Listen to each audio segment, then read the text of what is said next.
Shalom, shalom. First and foremost, I'm going to say, Kohalayim La Yahweh, Bashim Yahushai, Bashim Muharakakadash, Barakatham, and the double honors to the elders and apostles of Great Millstone who rule and teach well, and peace and blessings to the hopeful elect. To the brother, Shema Shalom with the video, and Adoratazah, it will be edifying. I want to go into this account in Judges 13, an account of assassination. Assassination is in the scriptures. Assassinations did go down, and the children of Israel did assassinate enemies, man.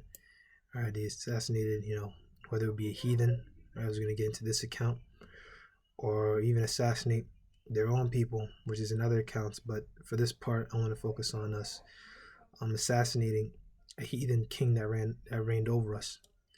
All right, because you got many people out there, they don't really go into this point of our histories, and explain it. All right. This is the book of Judges chapter 3 verse 12. And the children of Israel did evil again in the sight of the Lord, and the Lord strengthened Eglon, the king of Moab, against Israel, because they did evil in the sight of the Lord.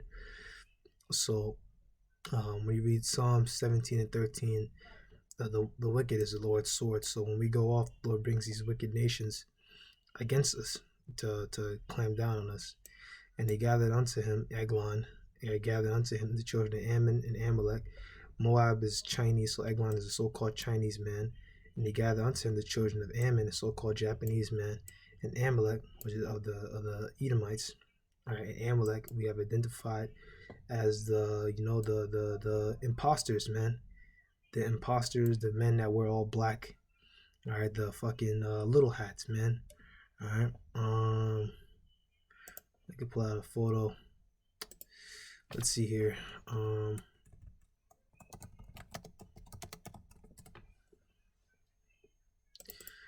Let's see here. There you go. Mr. Schickelstein von Eichelberg. All right, and how you can prove this little nigga right here, man. This little nigga right here, man. Look at this nigga, man. This fucking Hamite. Fuck that nigga too, man. All right. This guy. Okay, that's Amalek. And how you can prove that he's Amalek? Look at Numbers 24, how he's first of the nations. Amalek runs the entire world. All right. They run the wrapping industry. They run the shipping routes. They got it all, man. All right. And went and smote Israel, possessed the city of palm trees. I remember, the transgressions against Edom, he pursued his brother with the sword, Amos 1 and 11.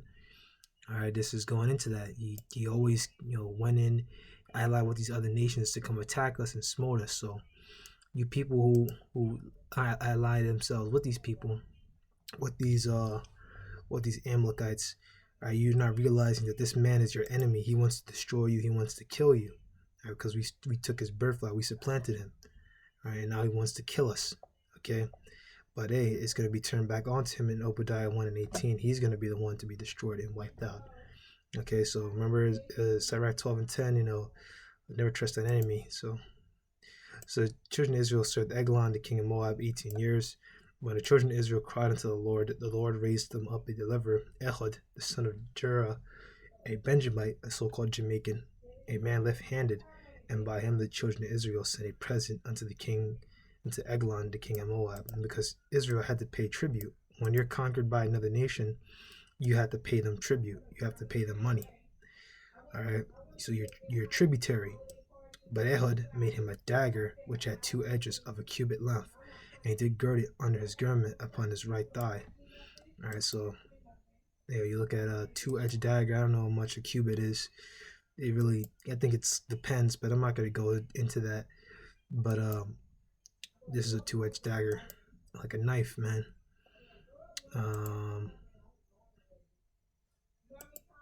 So it looks like this, or maybe this, or maybe this, something like that. Like a weapon, man. All right. And he brought the present to Eglon, king of Moab, and Eglon was a very fat man. And when he had made an end to offer the present, he sent away the people that bear the present. So he sent them away. But he himself turned again from the quarries or by Gilgal and said, I have a secret errand unto thee, O king, who said, "Keep silence," and all that said by him went out from him. All right, so when you read in another word, so when he had finished presenting the tribute, he sent away the people who carried the tribute. So he sent away his men. All right, and he turned back at the idols near Gilgal and said, "I have a secret message for you." So he left. So he left too, but he went to the quarries that are by Gilgal, and then he came back to Eglon and told him, "Hey man, you got I got a secret for you, man. I gotta tell you something." Now when you go into that word quarries, it means idols. Now it could be I read this commentary here. It could be the quarries as in the one that Joshua set up, the 12 stones that was set up at Gilgal, or it could be Moabite idols, but I don't want to say one or the other. It's more than likely Joshua's stones, all right? And that word quarries, but once again, that word quarries, look at other images, it says images or graven image, graven idols. So I mean, I don't want to go off. So we'll just say a landmark of some kind, right? Because it could be that Moabites set up some sort of idols in that area, or it could be referring to Joshua's stones. All right, so I'll just say a landmark of some kind. Okay. So yeah, the plan of Ehud was deeply laid. He wished to secure his end, which would be more difficult amid the soldiers and attendants who would guard the king during the presentation of tribute, to avoid endangering his comrades and to provide, if possible, for his own escape by going away with a deputation of serfs. What does deputation mean?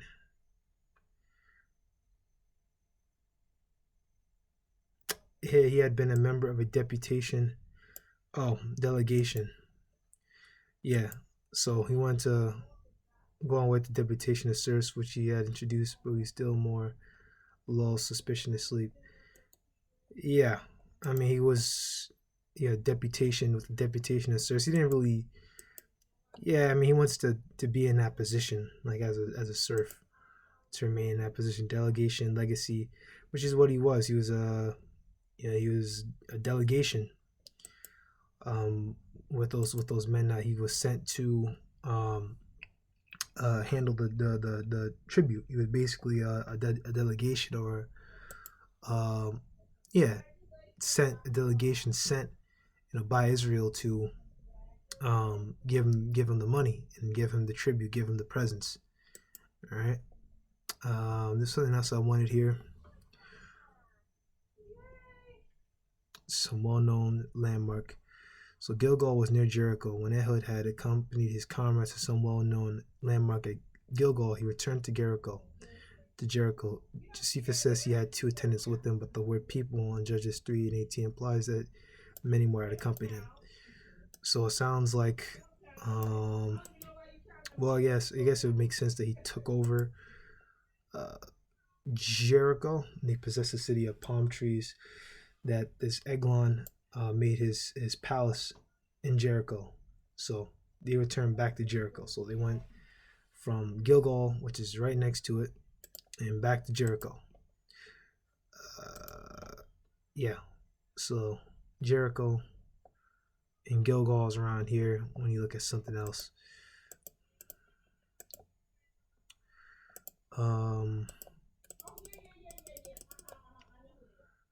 Bible map.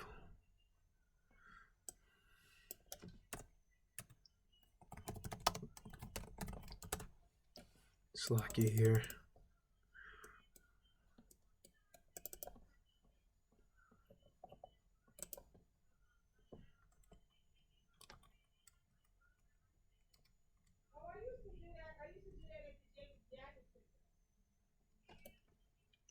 Jericho and Gilgal. So you got the information on that. Slovakia. But you got the information on that. Jericho, Gilgal. So therefore, if this is in the Josephus, he must have returned to Jericho, and Jericho must have been Eglon's palace. but I'm gonna go look that up real quick. Was Eglon's palace in Jericho? Just for edification's sake, if we could find it. Yeah, there we go. I'm correct. Jericho, the residence of Eglon. Okay, so you got it. So that's it. You know. Boom. And Ehud came unto him, and he was sitting in a summer parlor or his roof chambers, when you read in other places, which he had for himself alone. So it's like it was Ehud's. Ehud came there. He wanted to assassinate him. All right, and he tricked Eglon into making his soldiers leave him, his guards leave him. And Ehud came to him to Eglon while he was sitting in his summer, his summer parlor or his roof chambers or his upper chambers, his upper room, which Eglon had for himself alone. And Ehud said, I have a message from the Most High unto thee. And he rose out of his seat. All right, and Ehud, was pretty much lying, saying that he has a vision, to tell him. And Ehud put forth his left hand and took the dagger from his right thigh. All right, so he came like this, and then he thrust into his belly. He stabbed him. And the haft also went in after the blade, so the tip of the blade went in with the blade. The blade is a sharp instrument. All right, and I believe the haft we look into is going into, well, that's the shank, but is this, Now let's show you through the spirit that Jake used the same weapons today, in prison. He does tactics like this, man. Jake does the same shit. All right. When you have Jakes and they have issues with each other inside the prison system, he'll sharpen these and make these tools, and he'll act kind to a nigga and maybe get his friend to go do it, and then nigga will pull him into a corner or something, say, hey man, I got something for you, and then he'll jab that ass up, man, and it'll be all bad. All right. You'd hear it 22, and he'll also went in after the blade. Okay, and the haft also went in after the blade, and the fat closed upon the blade, so that he could not draw the dagger out of his belly, and the dirt came out. When you look at that word dirt, all right, is going into excrement or poo-poo. Okay, so Eglon was stabbed, and he took a dump on himself. And I saw other commentaries. It says that he like this is intestinal fluid went out, but more than likely he just took a dump, because that word dirt, when you look at it, it's just like it's poo-poo. He took a dump. Eglon, he shot himself, excrement, feces. So he had the he got stabbed, and he was like, oh shit, and he literally shot himself. The hood went through the porch and shut the doors of the parlor upon him and locked them. And when he was gone out, his servants came. And when they saw that, behold, the doors, Eglon's servants came. When they saw that, behold, the doors of the parlor were locked, they said, surely he covered his feet in his summer chamber. And he covered his feet in his summer chamber, meaning he was taking a dump. And they tarried till they were ashamed, till they were embarrassed. And behold, he opened the door. The guards opened the doors. Boldly opened not the doors of the parlor. Therefore they took a key and opened them. And behold, their Lord was fallen down dead on the earth. So there we go. That was a assassination. So they didn't open the doors of the parlor because they couldn't, because they locked the doors. Ehud shut the doors back up, and he locked it. And the servants, they waited until they were like, oh shit, they opened not the doors of the parlor because they couldn't. So they took a key, and then they opened it, and then they found Eglon, his fat ass, his fat, Moabite ass, his Chinese ass fucked up. All right, so that's it. And they had escaped. Then he goes to battle. And he slew Moab.